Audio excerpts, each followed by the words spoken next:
माता देवहूति ने एक बात बड़ी सुंदर कही, एक कपिल देव जो ज्यादा भजन करता है, पूजन करता है, स्मरण करता है, उसी को दुख भगवान क्यों देता है? पड़ोसन कभी मंदिर नहीं जाती, अगरबत्ती नहीं लगाती, कभी किसी को 1 रुपया दान नहीं करती, वो तो खूब फले फूले। और हम तो सोमवार का व्रत करें, मंगलवार करें, एकादशी करें, द्वादशी करें, लोटा भर के पानी भी चढ़ाएं, तो भी दुख हमें क्यों मिलता है? बोलो री जी सही है कि गलत है? उसका उत्तर कपिल देव जी महाराज ने दिया, मां सुनो, जिस प्रश्न को आपने मुझसे करा, यही प्रश्न देवऋषि नारद ने भगवान विष्णु से करा। यही प्रश्न भगवान विष्णु से देवऋषि नारद ने करा कि जो मंदिर जाए, देवालय जाए, पूजन करे, अर्चना करे, पाठ करे, स्मरण करे, दुख उसी को क्यों मिलता है? और जो कभी मंदिर नहीं जाए, भगवान का भजन नहीं करे, उसके यहाँ तो 4 चांद लग जाते, खूब लक्ष्मी भगवान देता। नारद जी ने जैसे भगवान विष्णु से ये प्रश्न किया, तो भगवान विष्णु देवऋषि नारद से बोले, इसका उत्तर मैं बाद में दूंगा, पहले अपन दोनों ब्राह्मण के कपड़े पहनकर चल घूमने चलते। और देवऋषि नारद को ब्राह्मण के कपड़े पहना दिए, भगवान विष्णु ने ब्राह्मण के कपड़े पहन लिए, दोनों घूमने के लिए चल दिए। जाते जाते एक सेठ जी का दरवाजा मिला, एक बहुत बड़ा बंगला, बहुत बड़ा घर, और वहां जाकर भगवान विष्णु ने नारद जी से कहा, भूख लग रही, कुछ मांग ले। सेठ जी क्या? नारद जी ने आवाज लगाई, भिक्षाम देही। सेठ जी निकल के बाहर आए, क्या है बाबा? हमें भूख लगी है, थोड़ा सा कुछ दे दीजिए। सेठ जी बोले, तेरा बाप रख के गया है, दे दीजिए। निकल यहां से बाहर। आ गए भिखारी, भीख मंगे, चल निकलो यहां से बाहर। नारद जी के तो कांटे से खून नहीं। नारद जी भगवान विष्णु को देख रहे हैं, भगवान विष्णु नारद को देख रहे हैं। विष्णु जी ने नारद जी का हाथ पकड़ा, लेकर चल दिए वापस। नारद जी बोले, सेठ जी ने इतना अपमान करा, तुमने कुछ बोला नहीं?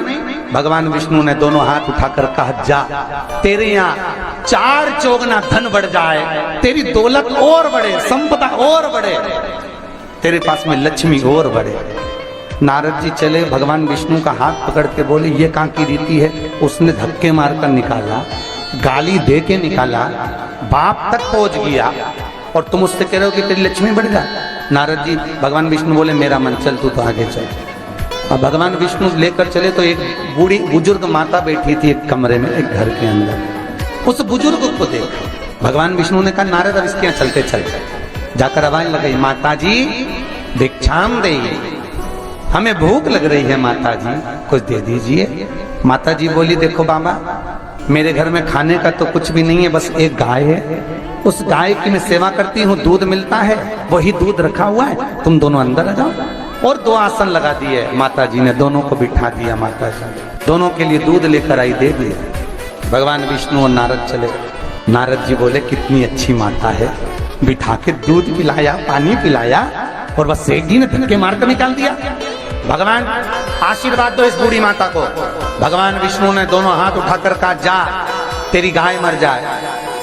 अब तो और कांटे से खून नहीं। भगवान देवऋषि नारद ने कहा, प्रभु तुम्हारा ये स्वरूप मुझे बहुत बुरा लगा। भगवान ने कहा, कौन सा स्वरूप? वो सेठ जी ने धक्के मारकर निकाला था, कहते हैं और लक्ष्मी बढ़े, और वो बेचारी गाय का दूध पिलाई और तुम कहते उसकी गाय मर जाए। हाँ। भगवान बोले, मेरा मन, तो तुमने ऐसा क्यों करा? भगवान बोले, नारद तू मेरी लीला नहीं समझता ना। नारद जी बोले, कभी समझूंगा भी नहीं, पहले बताओ ये क्यों हुआ, लीला जाने दो, मुझे तो ये बताओ।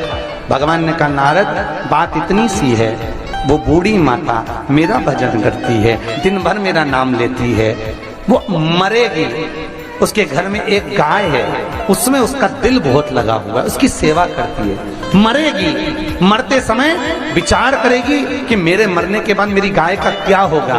गाय की याद करते करते जब मरेगी तो उसको गाय की योनि मिल जाएगी, वो भगवान के पास नहीं आ पाएगी, विष्णु के पास नहीं आ पाएगी, इसलिए मैंने उसके मरने से पहले उसकी गाय को मार दी। नारद जी बोले, ये तो समझ में आ गया, पर अब ये बताओ कि वो सेठ जी को लक्ष्मी क्यों बढ़ाई?